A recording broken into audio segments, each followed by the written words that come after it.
পবিত্র অমরনাথ যাত্রা, যে যাত্রা শুরু হয় কয়েকদিনের জন্য চলতে থাকা বছরের নির্দিষ্ট সময়ের জন্য।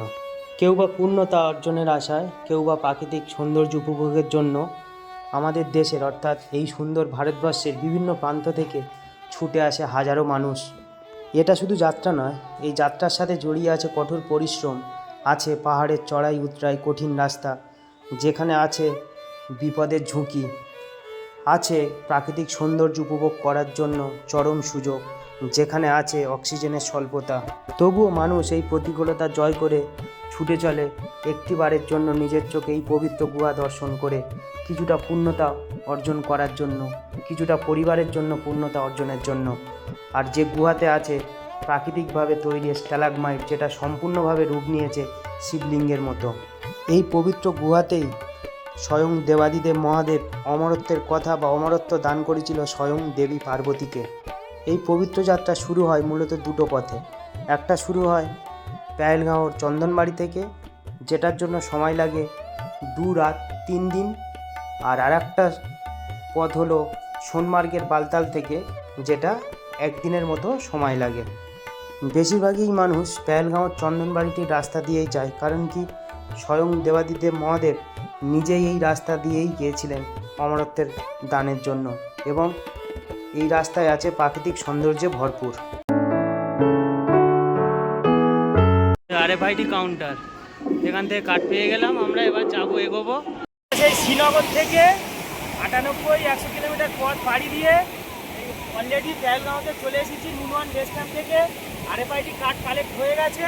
এটি কার্ড করার জন্য আমরা যে মেডিকেল সার্টিফিকেট 38 করে 2 মাস আগে মেডিকেল সার্টিফিকেট করে, তারপরে অমরনাথজি সাইনবোর্ড থেকে ফর্ম ডাউনলোড করে ব্যাংক থেকে যে অনুমতিপত্র অর্থাৎ পার্চি, সেই পার্চিটা এসে এখানে নুনওয়ান বেস ক্যাম্পে দেখানোর পর RFID কার্ড দিয়ে দিয়েছে।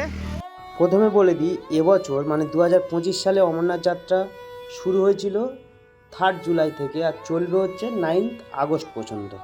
আপনারা যারা এবছর বা বিগত বছর অমরনাথ যাত্রা করার কথা ভাবছেন, তারা মূলত দুটো পদ্ধতিতে কাশ্মীরে আসতে পারেন। এক হলো ফ্লাইটে, আর এক হলো ট্রেনে। প্রথমে ফ্লাইটের কথা বলি। যেহেতু আমরা ফ্লাইটে এসেছিলাম, আমরা কলকাতা থেকে ফ্লাইটে করে শ্রীনগরে এসেছিলাম। শ্রীনগরে ডাল লেকের গা লাগোয়া একটা হোটেলে ছিলাম, এবং ওই দিনে আমরা ডাল লেকটা ভ্রমণ করেছিলাম। এবং তারপরের দিন মানে 2 জুলাই আমরা প্রাইভেট কার বুক করে পেহেলগাঁওতে এসে পেহেলগাঁও হোটেলে ছিলাম, যার ভিডিও এপিসোড 1 এবং 2-তে দেওয়া আছে। যদি মনে হয় আপনারা দেখে নিতে পারেন, আশা করি ভালো লাগবে। যারা ট্রেনে করে আসার কথা ভাবছেন, তারা মূলত জম্মু তাওয়াই রেল স্টেশনে নেমে ওখান থেকে ভগবতীনগর বেস ক্যাম্পে আপনাদের থাকতে হবে, এবং ভগবতীনগর বেস ক্যাম্প থেকে RFID কার্ড সংগ্রহ করে তারপরের দিন সকালে সেনা কনভয়ের বাস ছাড়ে সকালে। ওই সেনা কনভয়ের বাসে করে আপনারা পেহেলগাঁও নুনওয়ান বেস ক্যাম্পে থাকতে পারবেন, এবং দুটো জায়গাতেই কিন্তু ফ্রিতে লঙ্গরখানাতে আমরা খাবারও পেয়ে যাবেন। আপনারা যারা সময় মতো অমরনাথ যাত্রার জন্য পারমিট বানাতে পারবেন না, তারা কিন্তু 1 দিন বা 2 দিন আগে এসে এই পেহেলগাঁও ক্লাব থেকে কিন্তু তৎকাল বা ইনস্ট্যান্ট RFID কার্ড পেয়ে যাবেন। তার জন্য কিন্তু 1 মাসের মধ্যে মেডিকেল চেক আপের প্রমাণপত্র আপনার হাতে থাকতে হবে। এই দেখো, এটা হলো পেহেলগাঁও ক্লাব। এখানে হচ্ছে স্পট রেজিস্ট্রেশন হয় অমরনাথ যাত্রীর জন্য। কত ভিড় দেখো, আমাদের আগে করা ছিল বলে। ভোর 4টে থেকে চন্দনবাড়িতে যাওয়ার জন্য পেহেলগাঁও বাজার থেকে আপনারা 200 টাকায় করে শেয়ার গাড়ি পেয়ে যাবেন। এখন ঘড়িতে বাজে হচ্ছে 4:30। আজকের তারিখ 3 তারিখ, সকাল 4:30। আর পেহেলগাঁও থেকে চন্দনবাড়িতে যাওয়ার পথে কত জ্যাম। আর এই জ্যামটা হয়েছে কারণ কি, সামনে চেকিং হচ্ছে সবার, ওই কারণে। আর এই নিচ দিয়ে লিডার নদী বয়ে যাচ্ছে। 4:45 বাজে। 4:45টার ভিউ দেখো চন্দনবাড়ি যাওয়ার পথে পেহেলগাঁও থেকে চন্দনবাড়ি যাওয়ার পথে কিন্তু পেহেলগাঁওর অন্যতম মূল আকর্ষণ এই বেতাব ভ্যালি পড়ে কিন্তু। আর যে বেতাব ভ্যালি সকালবেলা সূর্যের আলো ফুটিনি বলে অত ভালো ভিউ দেখা যাচ্ছিল না। শেষমেশ আমরা চন্দনবাড়িতে পৌঁছে গেলাম। এই সামনে দেখা যাচ্ছে ওটাই চন্দনবাড়ি। আর এখান থেকেই অমরনাথ যাত্রার শুরু হবে, আর একদম চড়াই হবে। যেতে যেতে সমস্ত কিছু দেখাবো, ডিটেলস। দারুণ জায়গায় লোকেশন।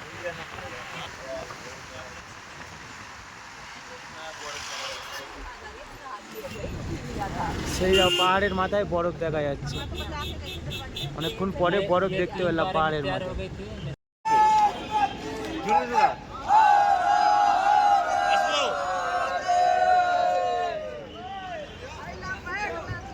এই দেখো চন্দনবাড়ি গেট, এখান থেকে আমাদের এখন এন্ট্রি হবে। ভেতরে দেখেছো কত লাইন, দেখো এইরকম লাইন দিয়ে এই সামনে গেট, কত ভিড় দেখো চন্দনবাড়ি গেটে। লাঠি নিয়ে নিয়েছি।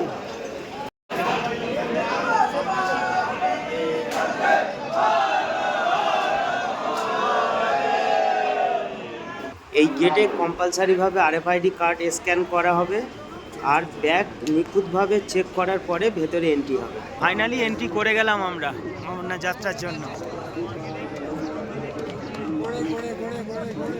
এই চন্দনবাড়ির এই লঙ্গরখানা থেকে আমি ইডলি খেয়েছিলাম, আর যার স্বাদ কিন্তু দারুণ ছিল।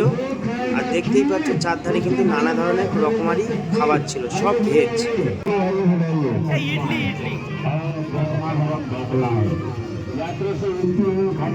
আর পায়েস খেয়েছিলাম, পায়েসের স্বাদ দারুণ ছিল, দারুণ।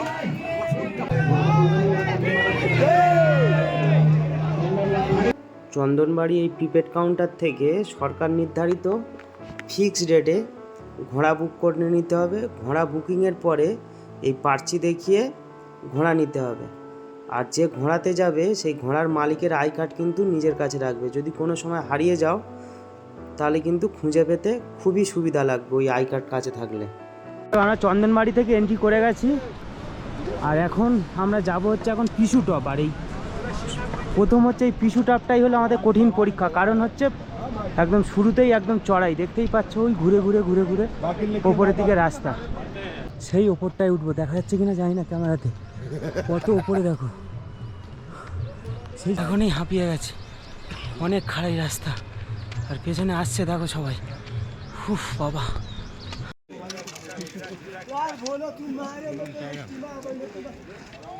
আর দুটো টার্ন নিলে পিছুটা পৌঁছে যাবো, আর 2 কিলোমিটার বাকি।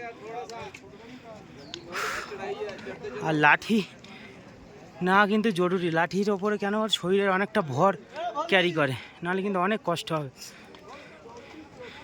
আর এই রেলিংগুলো কিন্তু হেলান দেওয়া উচিত না, যে কোনো সময় ধসে পড়ে যেতে পারে, বুঝলে। হ্যাঁ, মাথার ওপরে কীভাবে পাহাড় ঝুলে আছে, সত্যি এখানে বসা নিরাপদ নয় কোনোভাবে। একটা পাথর খসে পড়লে ভয়ানক বিপদ হতে পারে। পাথর কেটে কেটে কীভাবে রাস্তা বানিয়েছে দেখো। ঘোড়ার রাস্তাটা দেখো কতটা চড়াই, শুধু জিগজ্যাগ হয়ে পড়ে। ওটাই কিন্তু পুরানো রাস্তা ছিল, ওটা দিয়ে মানুষ উঠতো, ঘোড়াও উঠতো। আর এখন এই রাস্তাটা তৈরি করেছে, সুন্দর রাস্তা এটা। দেখো ওই ঘোড়া চড়ার যে রাস্তা বলছিলাম, এখান থেকে আরও ভালো দেখাচ্ছে, দূর থেকে তো অত ভালো দেখা যাচ্ছিল না। দেখছো কতটা চড়াই, দেখো। ওই ঘোড়া নিয়ে এরা হচ্ছে এখান থেকে এসে এই পিছু টপে মিট করছে। এই এখান থেকে এসে পিছু টপের আগে এখানে ঘোড়ার রাস্তা এসে মিশে যাচ্ছে। আর ওই সেই পিছু টপ দেখো, এখান থেকে আবার একটু প্রবলেম হবে এবার হাঁটতে, কেন ঘোড়াও যাবে মানুষও যাবে, দেখেছ।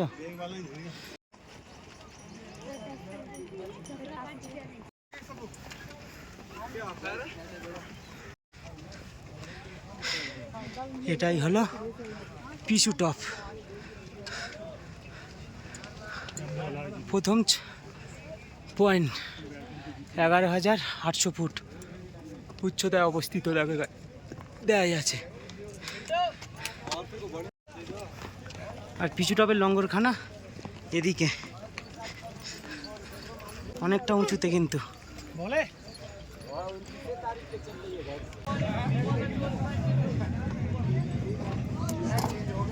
পিছু টপের টয়লেট ব্যবস্থা, ওয়াশরুম, টয়লেট উপরে, ওইগুলোতে গেট ফেট নেই, গেলাম এক্ষুনি। আর বহুত নোংরা, এইগুলো তাও একটু পরিষ্কার পরিচ্ছন্ন আছে এইগুলোতে। পিছু টপের রকমারি খাবারের আইটেমগুলো দেখো, এগুলো কিন্তু সব মিষ্টি খাবারের আইটেম। আর আমি এই ভয়েসগুলো পরে দিচ্ছি, কারণ কি এখানে গান চলছিল, কপিরাইট পড়বে, তাই সব মিউট করে দেওয়া আছে।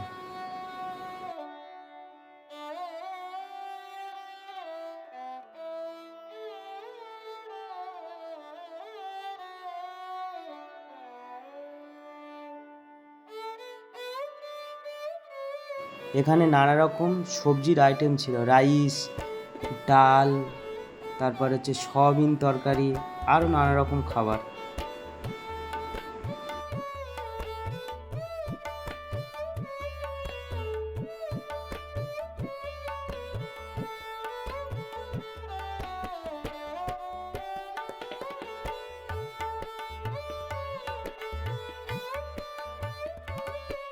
এখানে ছিল গরম গরম পনির টিক্কা আর হচ্ছে মালাই চাপ, মানে পনির টিক্কাগুলো একদম গরম করে করে দিচ্ছিল। দুটো টেস্ট করেছিলাম, দারুণ খেতে ছিল কিন্তু। আর ওদিকে ছিল হচ্ছে ইডলি, ধোসা, সমস্ত কিছুই খাবার ছিল।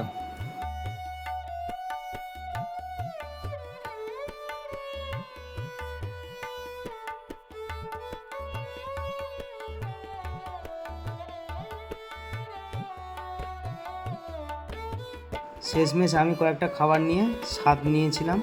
সমস্ত খাবার তো আর একার পক্ষে স্বাদ নেওয়া সম্ভব নয়।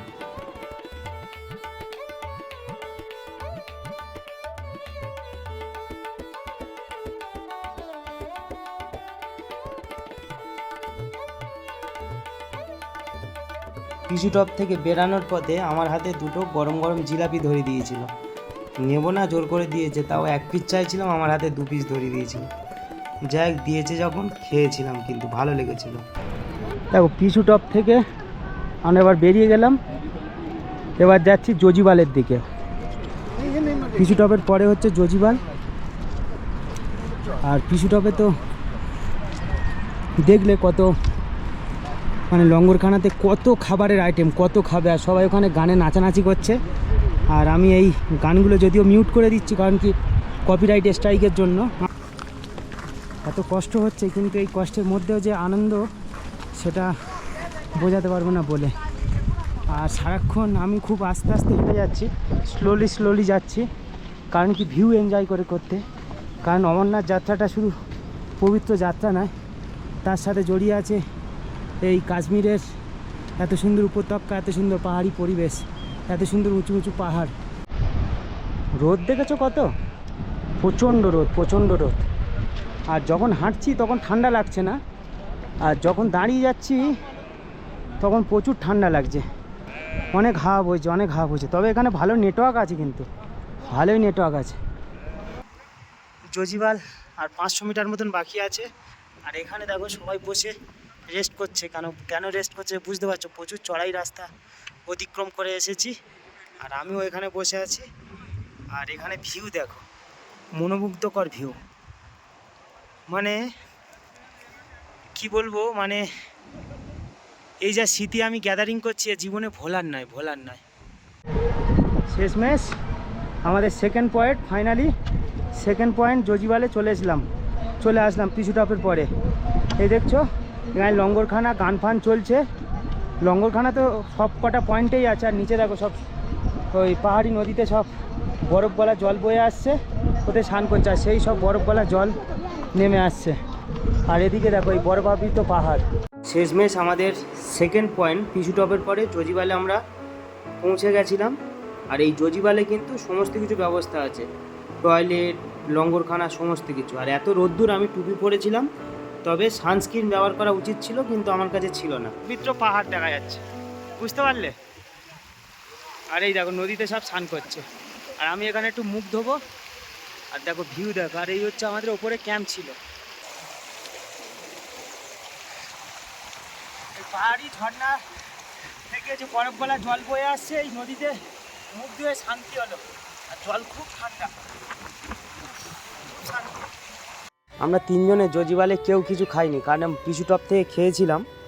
আর এখানে শুধু আমরা হচ্ছে ওই পাহাড়ি যে নদীটা আসছিল, বরফ গলা জলে পুষ্ট নদী, ওতে একটু মুখ ফুক ধুয়ে ওখানে অনেকক্ষণ বসেছিলাম, প্রায় ঘন্টাখানেক মতন বসেছিলাম।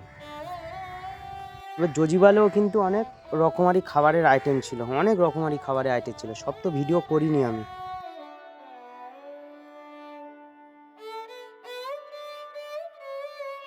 প্রতিটা রেস্টিং পয়েন্টে, যেমন পিছু টপ, জজিবাল, শেষনাগ, পঞ্চতরণী, সব জায়গা কিন্তু মেডিকেল ব্যবস্থা আছে। আর প্রত্যেক মেডিকেল ক্যাম্পে পর্যাপ্ত পরিমাণ অক্সিজেন আছে, কারণ কি পাহাড়ে অক্সিজেনেরই ঘাটতি বেশি হয়, যে কারণে অক্সিজেন পর্যাপ্ত আছে।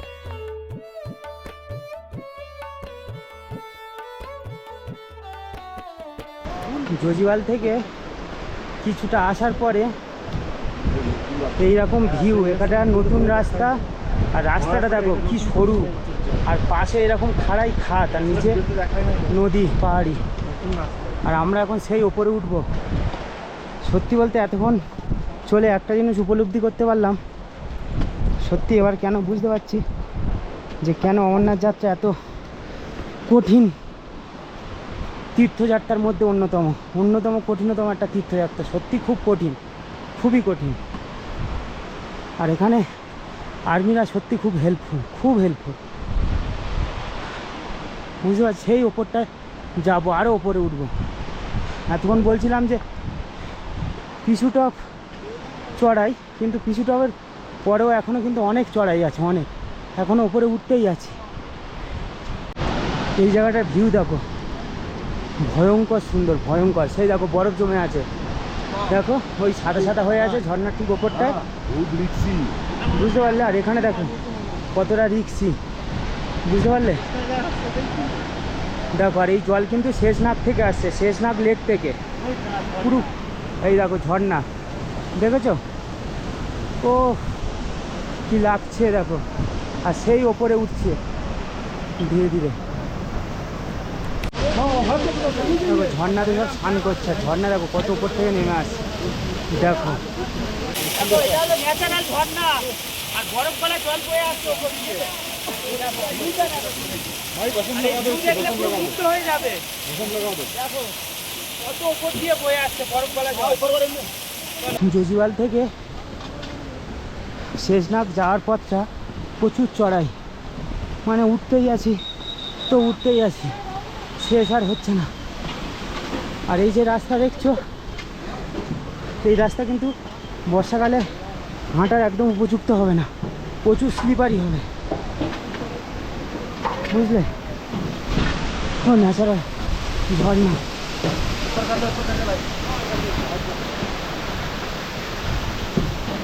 দেখো সেই ওপরে উঠছি সব।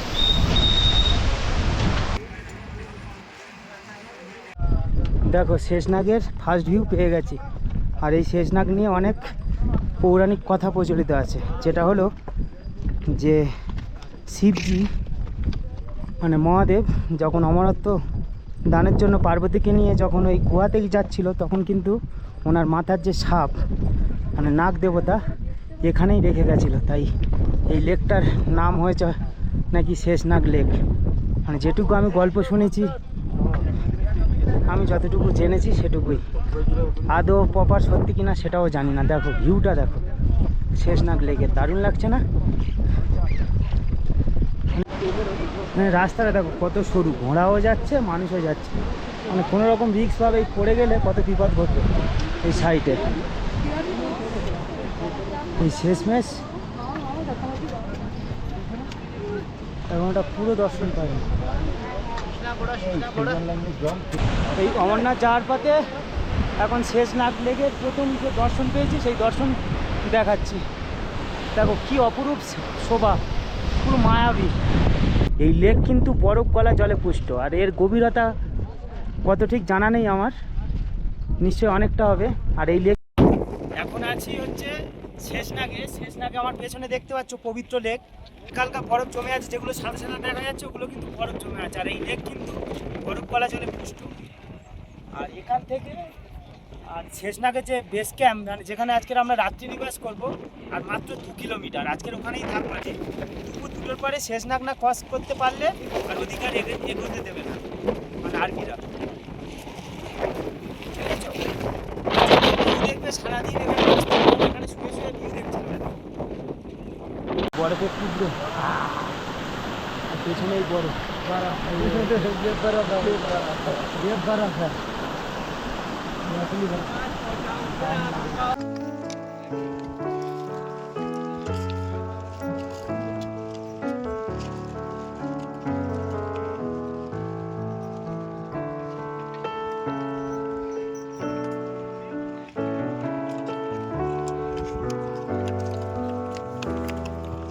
শেষনাগে গভর্নমেন্ট নির্ধারিত টেন্টের রেট ছিল হচ্ছে 700 আর 600। 600টা হলো যেটা হচ্ছে মেঝেতে বিছানা পেতে শোয়া, আর যেটা 700 টাকা সেটা ছিল হচ্ছে খাটের ওপরে শোয়া। শেষনাগে কিন্তু প্রচুর টেন্ট আছে, আর সব টেন্ট কিন্তু একই রকম দেখতে, সুতরাং টেন্টগুলো কিন্তু গুলিয়ে যাওয়ার সম্ভাবনা থাকে। সুতরাং যে টেন্টে থাকবে সেই টেন্টের আশেপাশে কিছু একটা মার্কিং করে রাখবে, যাতে টেন্টটা সহজেই চিনতে পারো। শেষনাগের ভান্ডারা, আর এদিকে দেখো পুরো ফাঁকা হয়ে গেছে। শেষনাগের ভান্ডারা থেকে এই খাবার নিলাম, সব শেষ হয়ে গেছে। রুটি, ভাত, ফুলকপি আলু চচ্চড়ি আর ডাল। আচ্ছা, এই খেয়ে শুয়ে পড়বো ব্যাস। দেখো টেন্টের এই অবস্থা, ওদিকে ওই টেন্ট ফেন্টগুলো দেখা যাচ্ছে। আর আমাদের টেন্টে কিন্তু দুটো করে কিন্তু প্রত্যেককে পার্সোনালি ব্ল্যাঙ্কেট দিয়েছিল। আর এখানে শেষনাগে আমরা যেদিন ছিলাম মানে 3 তারিখে প্রচুর কিন্তু ঠান্ডা ছিল, 4 ডিগ্রি মতন টেম্পারেচার ছিল। দেখো এই হলো আজকের, আমরা এখন আছি হচ্ছে শেষনাগে। এই টেন্টটা নিয়েছি, টেন্টনাগে ফেসিলিটি হচ্ছে এই চার্জিং পয়েন্ট দিয়েছে 4টে আছে, আর এই টেন্টে আছে কিন্তু টোটাল 10 জন।